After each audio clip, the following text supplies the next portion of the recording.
Welcome to the Retirement Lifestyle Advocates radio program. I am your host, Dennis Tubbergen. Glad you decided to tune in today. Hey, joining me on today's program will be returning guest, Mr. Karl Denninger. I'll get Karl's take on market action this past week. I'll also talk to him about the near implosion of the UK gilt market or the UK bond market this past week. That will be in segments 2 and 3. And it is October, so I have a brand new special report for you. The report is available for free along with some bonus information when you visit the website requestyourreport.com. The October special report is titled Anatomy of a Recession, Strategies for the Current Economy. In the report, we'll talk about the difference between an inventory-driven recession and a debt-driven recession. We'll also talk about what often happens to financial asset prices during a debt-driven recession. And the report will also give you strategies to consider presently. To get your copy of the report, as well as the bonus information, visit the website requestyourreport.com.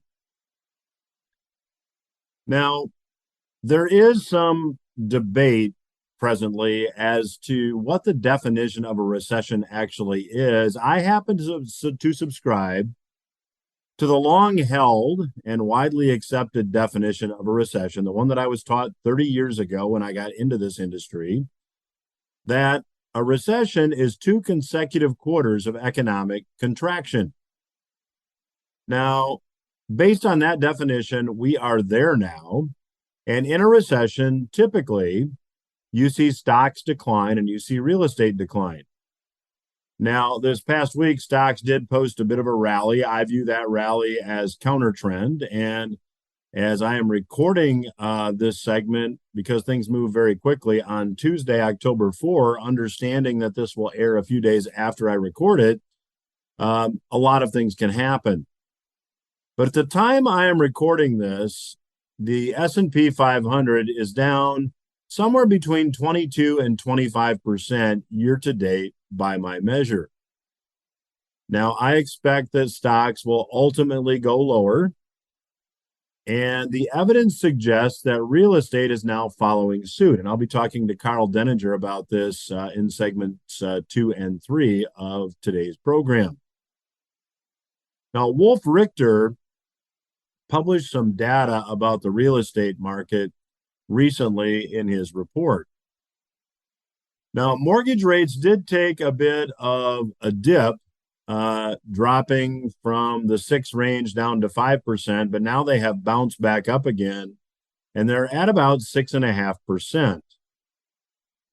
So when mortgage rates dropped, there were a lot of real estate professionals about mid-August saying that the market's waking back up. That was just a blip on the screen. But now it appears that it is not, as I have long forecast. When you look at the median price of existing single-family houses and condos where sales closed during the month of August, which is the most recent month for which we have data, we saw that sales prices dropped 3.5% month to month. That means when you look at the average, or excuse me, the median price in July and look at the median sale price in August, prices dropped 3.5% in 1 month. That's the largest month-to-month percentage drop going back 6.5 years. You have to go back to January of 2016 to see a drop like the one that we just experienced. Now, the percentage drop was much bigger than normal in August, which is seasonally typically a pretty good month for real estate.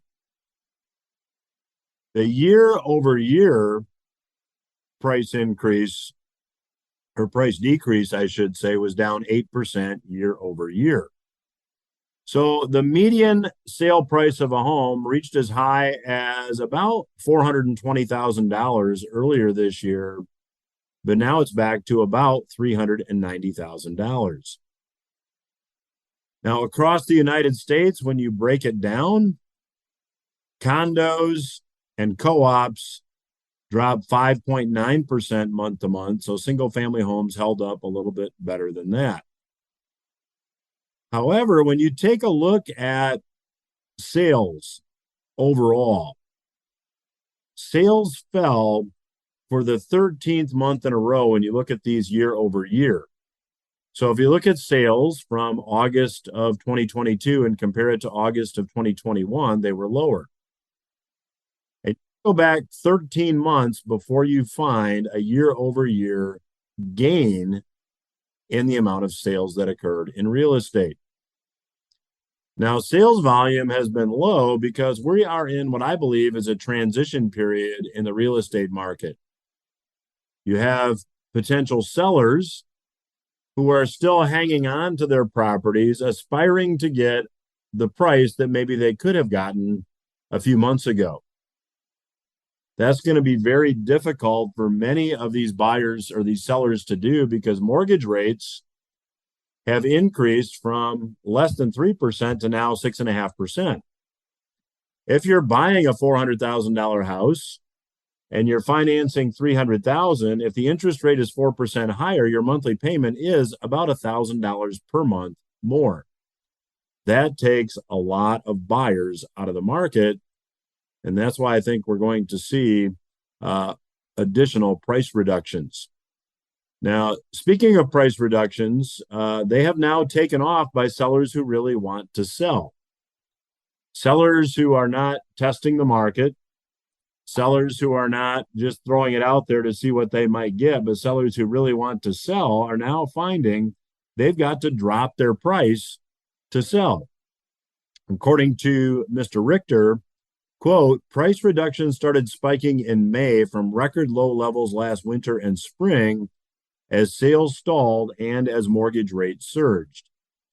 In July, price reductions reached the highest level since 2019, according to data from Realtor.com. In August, price reductions dipped just a little as sellers might have felt that price reductions were less needed because, again, mortgage rates came down, but it turns out now that was just a blip on the screen. Now, if you take a look at active listings are up. Inventory is expanding. According to data from Realtor.com, inventory now is almost 800,000 homes in August, which is the highest since October of 2020. So inventory is growing. And home builders say they are having trouble selling the houses they've already built or are building, that sales have plunged. Inventories now are at the highest level since 2008, and even home builders who've been building spec houses are now cutting prices as mortgage rates are higher, making homes more affordable for many, many buyers. So we have spec houses built by home builders with the purpose of selling them. They're speculating on these houses. We have spec houses now with inventories at the highest level since 2008, which was at the time of the great financial crisis. So at that point, housing prices had already experienced a big decline. Housing prices really declined from 2006 to 2008. So it took a couple years for spec house inventory in the prior real estate bear market to reach levels that we see right now. Well, I've interviewed a number of guests here on the program that would probably disagree with this assessment. It's my take that we could see a bigger decline now than we saw from 2006 to 2008. Should the Fed continue its course of tightening, of increasing interest rates, I believe that this trend will not only continue, I expect it will intensify. The question remains, if the Fed has the ability, should they pivot, should they reverse and start easing again like the Bank of England did last week? The question remains if the Fed has the ability to pump this market back up again. I have my doubts. That's why I'm offering this month, because I believe we are in a recession. I believe this recession could likely end up to be a pretty deep recession. I'm offering a report titled Anatomy of a Recession, Strategies for the Current Economy. And again, in this month's report, I'll share with you the difference between an inventory-driven recession and a debt-driven recession. I'll talk to you about what often happens to financial asset prices during a debt-driven recession. We just covered that to some extent. The report will give you more information, and most importantly, I'll give you some strategies to consider presently. Again, the October special report is being offered only during the month of October. You can get it by visiting the website requestyourreport.com. The website is requestyourreport.com. And when you do request the report, I'll include a couple copies of my best-selling books. I'll include a copy of the revenue sourcing book, which contains additional strategies for the current economy. And I'll also include for you the last two client-only newsletters so you can see the communications that we provide our clients. So again, requestyourreport.com is the website. Let me know where to mail the report and all the information. You'll get a big box of stuff in the mail, and we'll be glad to send it out to you. So again, the website, requestyourreport.com. I'll be back after these words with Mr. Karl Denninger. Welcome back to RLA Radio. I am your host, Dennis Tubbergen. Joining me once again on today's program is returning guest, Mr. Karl Denninger. Karl is a prolific author. His work can be found at market-ticker.org. And I would encourage you on the right-hand side of the main page to click on the link, click what the media does not want read. He has a lot of information from a lot of very well-sourced places. And Karl, welcome back to the program. Oh, thank you very much for having me on. I always enjoy talking to you. So let's just jump in, Karl, as we're recording this on October 4th, about 4 days before it actually airs. Markets are reacting pretty positively. How do you read this? Well, this latest spike brings back to mind the sorts of things that happened in 2008. If you remember, back in 2008, the government decided that they were going to ban shorting financial stocks. Doing this caused a furious rally, which ended up not holding, of course. What produced the more durable rally that we saw off the bottom, of course, was when Congress turned around and told FASB, which is the Financial Regulatory Board, that they had to either legalize lying about asset values or they were going to pass legislation to do it themselves. So there you had a 10-plus year ramp job that came about as a result of fraud. And essentially that's what's happened here. We had rumors flying around a few days ago that Credit Suisse, along with apparently a number of other organizations and pension funds in particular in Great Britain, had been writing levered interest rate swaps. I can't. You just have to shake your head at that sort of thing. Okay, at the terminal end of a 40-year trend, when interest rates are near zero, swaps are always a speculative instrument. To do so with leverage is even more so. To allow a bank, which has a fiduciary responsibility to every person in the nation, because their deposits are backed by public insurance, to engage in speculative behavior is crazy. Anybody that does that ought to go to prison. The finance ministers and such within the government and regulatory apparatus that allow that should all go to jail, and their families should all be thrown into the street living in a refrigerator box under a freeway overpass. Because in the end, what that basically does is says that you can steal money from people through these instruments, and when it goes bad, somebody else is going to have to pay for it. You don't get charged for it; somebody else has to. But there were rumors that Credit Suisse was in a great deal of trouble, and so were a bunch of pension funds over in England.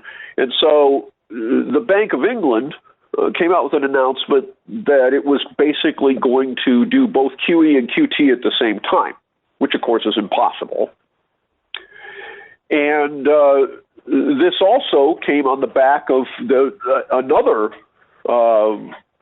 statement that the British government was going to cut taxes into an inflationary spike. That's crazy too. Okay, so you had those things happen. That produced the first level of the ramp job, and then people believed it. We got a huge move up in the market, and then on the back of that, we got the JOLTS report, which is job openings, and that's way down. Which implies, of course, that companies are laying off and are pulling off the market, if you will, openings that they were previously looking to fill. This has accelerated the belief that the Fed is going to pivot and stop raising rates. And in fact, there was an expedited meeting yesterday. It was closed door at the Federal Reserve on exactly that topic. Now, those expedited procedures meetings are not all that uncommon.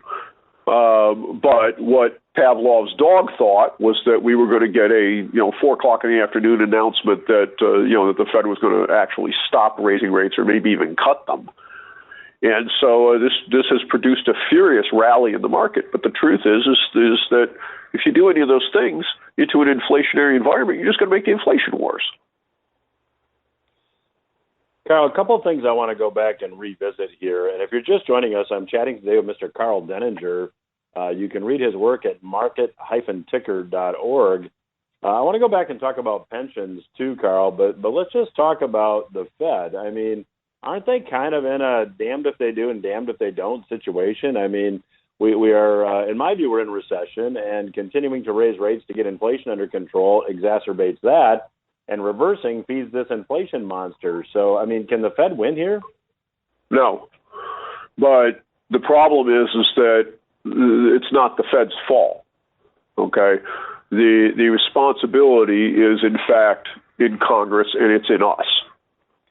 And the people that are screaming now that the Fed must stop, the Fed must stop this, the Fed must stop this, are the same people who are saying, but if you don't, my house price is going to collapse by 50%. Well, yes, it is. What made you think that the 50% rise actually had anything to do with real value? It did not. Why have people been trained to use a home as something other than shelter, as a speculative instrument against which they can draw off funds and spend on other things? Okay, that's crazy. That's just crazy land stuff. The idea that time has no value is what has underlay all of this for the last 10 plus years. But we all know that's nonsense. We get up every morning, we go take a shower, we go do our thing, and whatever you spend your time on today, you can never get back. You can never have that day over again. You can never, if you decide to go to the bar tonight and suck down 6 beers, and the next day you have a head-banging hangover as a result, you cannot have that day back. You could have spent that afternoon building something or doing something productive. Instead, you chose to spend it on a leisure activity. That's fine, but you could never recover it. And yet, the idea of a zero interest rate is to say that time has no value. That's the declaration that you're making with zero interest rates. Time has no value. And every single one of us, from a child forward, knows that's a lie. So, Karl, let's go back and take what you just said and apply it to pensions, because pensions have been put in a very difficult situation. The traditional defined benefit pension plans really use actuarial assumptions to, make some reasonable assumption as what they can earn on their assets safely. This low interest environment has obviously not allowed them to meet the assumptions that were used, and that has led to some of this speculation and leverage. So what do you see ahead for pensions? I mean, I see some storm clouds on the horizon for pensions.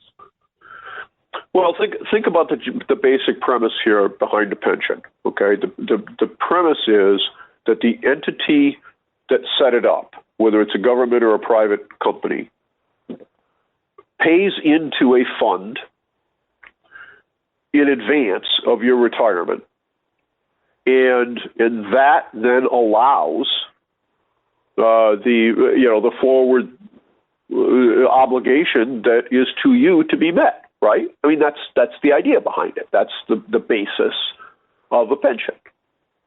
Okay, this is not a bad thing. This is a good thing. But what has happened is that if rates go down because somebody has determined that we have to do this for some other reason, then the pension fund is supposed to go back to the entity that's funding it and say, hey, guys, where you were giving us $100 every pay period out of everyone's paycheck in order to fund this pension, it now needs to be $130 because we can't get a safe return anymore because interest rates are zero.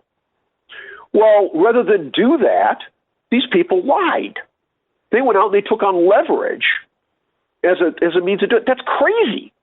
That's just crazy. And people who did it should all go to prison, and those entities should be liquidated to pay for this. And I understand this would mean private companies would be bankrupted by it. Fine.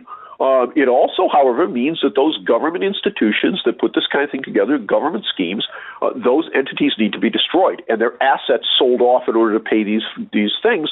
And in the case of state pensions, the so-called constitutional protection against them being abrogated, I'm sorry, you can't get blood from a stone. That which can't happen won't. And if you think you can just indefinitely raise property and other taxes in order to pay for this, no, you can't. But the people who live in these states and in these municipalities, you voted for this. You allowed it to go on. Stop it. So, Karl, we've got just a couple minutes left in this segment, so we'll probably have to pick this conversation up on the other side. But when you look at what happened last week in the UK with the Bank of England literally, creating, I think it was 65 billion pounds out of thin air to make sure that pensions having to meet margin calls, had a market to sell bonds. I mean, this whole thing just about imploded in the UK last week. Yeah, it very nearly did, and it's coming, and it's coming here. The idea that this can go on a permanent basis, if the Fed actually does react to this, it does actually pivot, then the result is that you're going to see the destruction of everyone's standard of living, including those people who didn't do anything wrong, because the inflation problem is not going to go away. And as I have always said, it does not matter how many dollars you have. What matters is what they buy. That's exactly right. Well, my guest today is Mr. Karl Denninger. I would encourage you to check out his work at market-ticker.org. Karl is a prolific author, and I think, Karl, we've got just a second here in this segment, but correct me if I'm wrong, but I believe your book, Leverage, How Cheap Money Will Destroy the World, was written about 10 years ago and turned out to be pretty prophetic. Yeah, and surprisingly enough, it hasn't been remaindered yet. It's still out there. Well, we're going to continue our conversation with Mr. Karl Denninger when RLA Radio returns. Stay with us.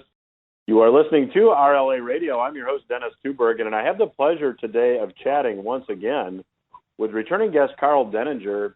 If you're just joining me today, Karl's website is market-ticker.org. He is a prolific author and commentator, one of the hardest working researchers, I think, that I get an opportunity to interview. And Karl, we talked in the last segment about, pensions and all the looming issues out there and inflation. So given what the Fed's choices are, one, get inflation under control and we go into what will likely be a deep recession, or two, they capitulate. They say, we can't win the inflation battle, so let's at least try to keep things afloat. What are they going to do? Well, I'm not entirely sure. I mean, Jerome Powell has talked up a good game. There's a lot of people that think that Volcker went overboard in the 1970s, early 1980s, and that he should have stopped long before he did. The truth is that, at least in my opinion, he did exactly what he had to do. What he needed to do was impress upon people in the markets, whether it be the housing market, whether it be the banking system, whatever, or Congress for that matter, that we are not going to react to you throwing a temper tantrum by allowing you to restart the leveraged game. We're just not going to do it.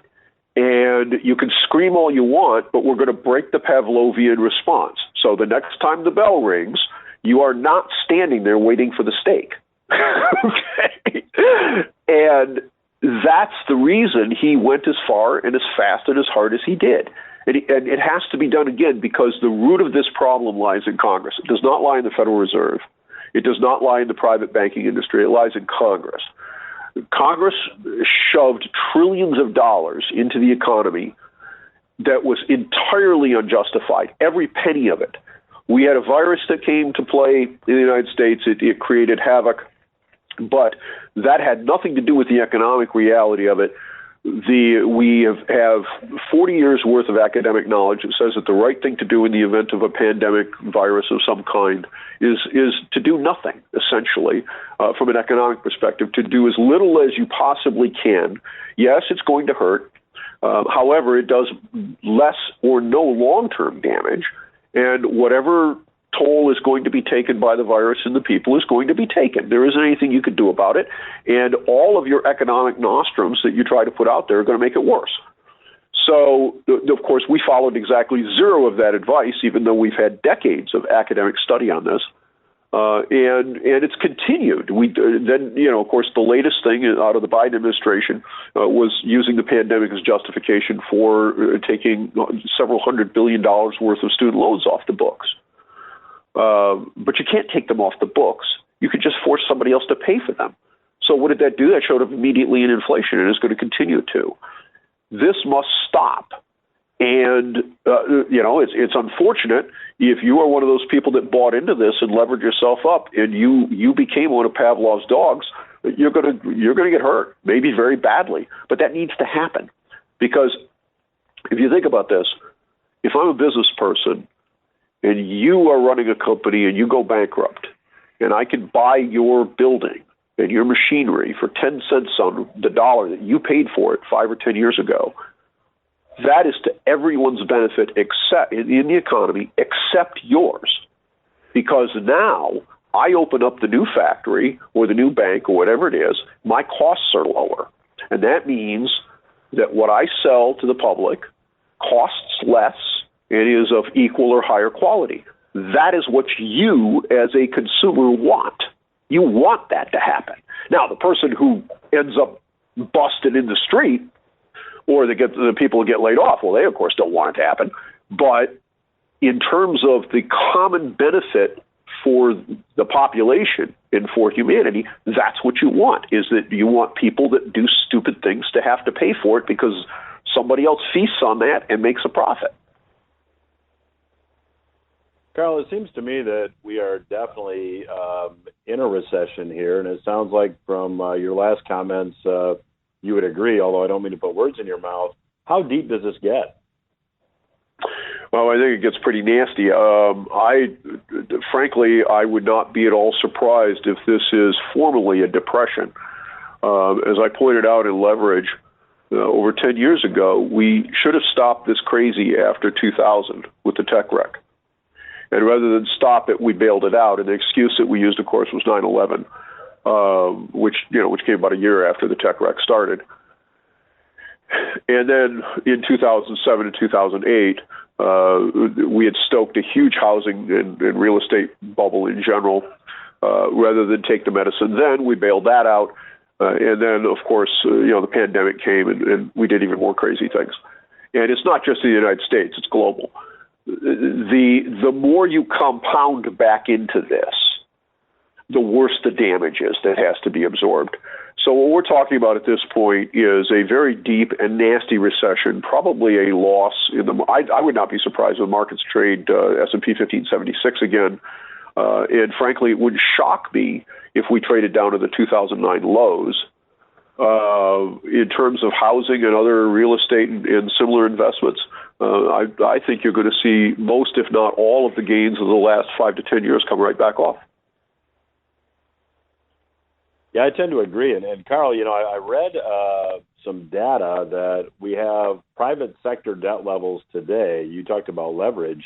Private sector debt levels today are on par when measured as a percentage of the economy with where we were in 1929. So when you use the word depression, it's kind of a scary word, but the data seems to indicate that that's kind of where we are.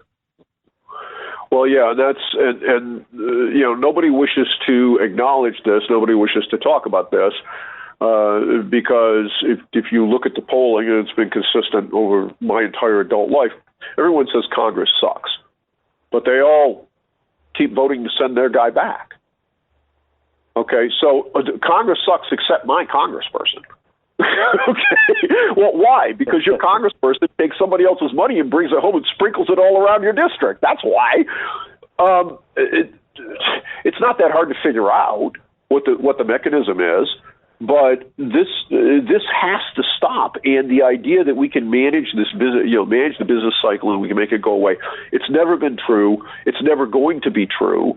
The reality of it is that people get over exuberant. It always happens. People are always more confident than they should be, but they're also more depressed than they should be on the other side. How many people get all cranked off about this or that? The other thing really isn't all that big of a deal, and so it's the normal human reaction. It's just the way humans are. Trying to prevent that is very, very bad in the general sense because again, it is the ability to do more with less that defines human productivity. And one of the ways that you do more with less is capitalizing on other people's mistakes.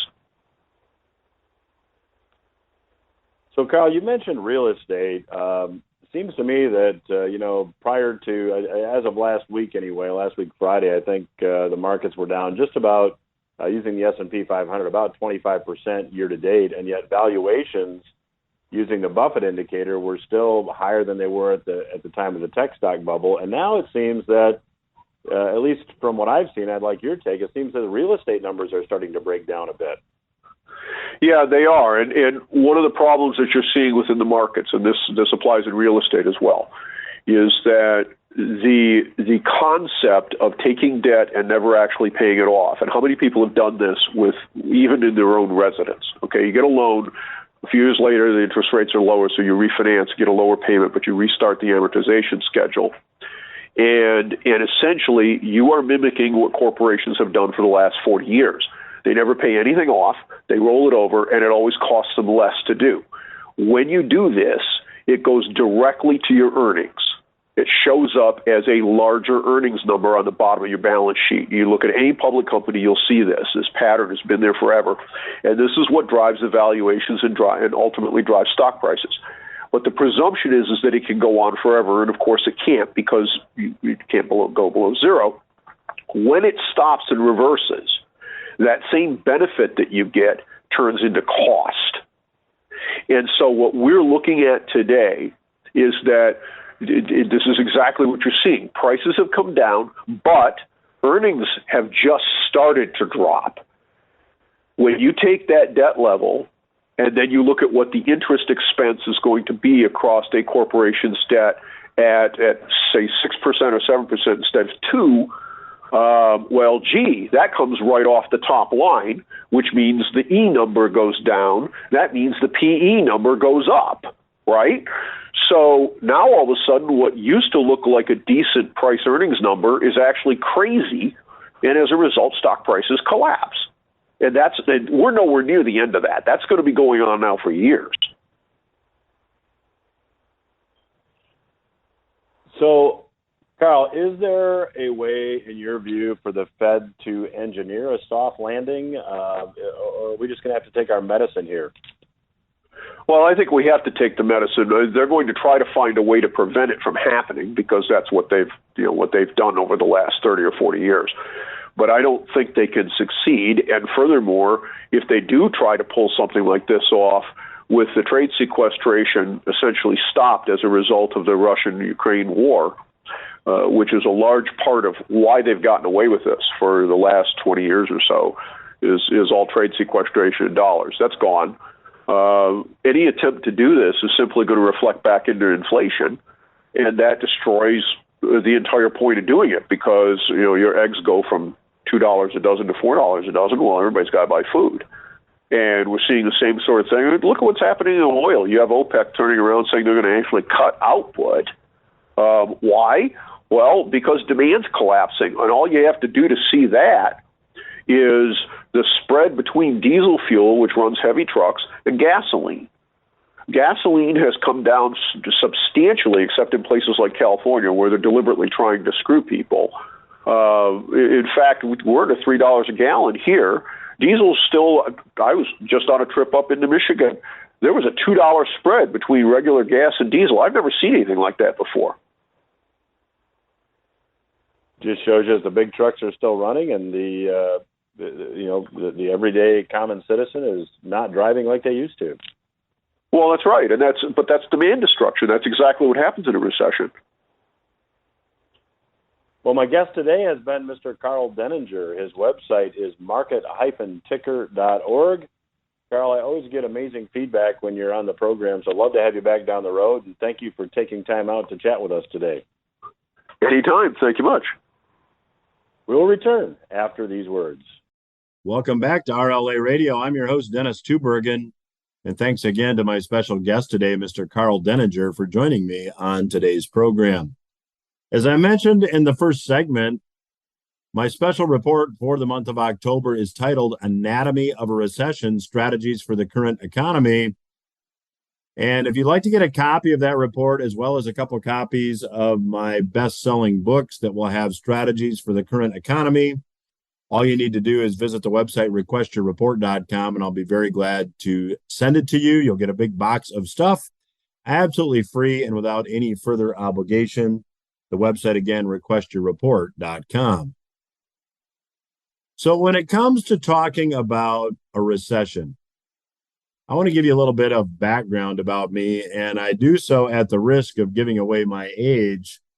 But for the past 30 years or so, I have been watching the economy and the financial markets. Over that time, I've interviewed hundreds of economic experts, investing analysts, and even some politicians. And during a lot of these interviews, the topic of recession came up, and never once was the definition of a recession debated. A recession has always been defined as 2 consecutive quarters of economic contraction or negative economic growth. Now, that all changed this year when some of the ruling class, attempting to make the economy seem better than it actually is, suggested that 2 consecutive quarters of economic contraction didn't necessarily mean the economy was in a recession. While this is far from the first time that politicians and policymakers changed the definition of an economic phenomenon to attempt to make economic conditions seem better than reality, it is the most recent. Over the years, the unemployment rate, the inflation rate, and the money supply have all been redefined to make the reported numbers seem more palatable. While the reported numbers did become more favorable after these redefinitions, the reality didn't change. The same is true of this latest attempt to redefine what a recession is. You can call it whatever you want to call it, but it doesn't make the reality any different. Technically speaking, the U.S. economy is in a recession. We have experienced 2 consecutive quarters of economic contraction. Now, I believe we could see a brief bounce in the gross domestic product numbers, but the data, at least from my perspective, seems to point to a deep recession. Now, I'll talk a little bit about the data to the extent that I have time in this segment, but first I want to talk about the 2 types of recessions. There is an inventory-driven recession and there is a debt-driven recession. An inventory-driven recession has production getting ahead of consumption, resulting in excess inventories of products. After a period of time, consumption catches up, and then the economy begins to grow again. Now, a debt-driven recession is a different animal altogether. A debt-driven recession occurs when there's been significant spending that's been financed by debt accumulation. In other words, people are borrowing to spend.